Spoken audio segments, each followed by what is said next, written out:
গাজায় ইসরায়েলি আগ্রাসনের পর সাময়িক যুদ্ধবিরতির কার্যকর হলেও ইসরায়েলের প্রধানমন্ত্রী বেনিয়ামিন নেতানিয়াহুর রাজনৈতিক ভবিষ্যৎ আরও অনিশ্চিত হয়ে উঠেছে।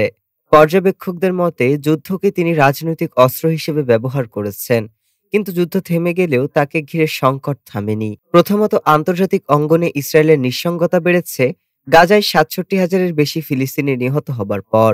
দ্বিতীয়ত, দক্ষিণপন্থী জোটসঙ্গীদের উপর নির্ভর করায় তার সরকার ভেঙে পড়ার ঝুঁকিতে আছে।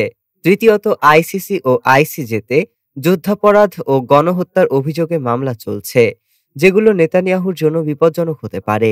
চতুর্থ, মার্কিন প্রেসিডেন্ট ট্রাম্পের সঙ্গে সম্পর্কেও টানাপোড়েন চলছে নেতানিয়াহুর।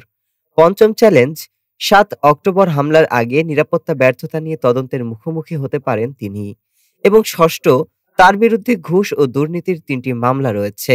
দোষী সাব্যস্ত হলে ১০ বছরের কারাদণ্ড হতে পারে তার। যুদ্ধবিরতির পরও নেতানিয়াহুর সামনে রাজনৈতিক, কূটনৈতিক, আইন এবং অভ্যন্তরীণ সমর্থনের একাধিক কঠিন চ্যালেঞ্জ অপেক্ষা করছে। ডেস্ক রিপোর্ট, আজ বার্তা।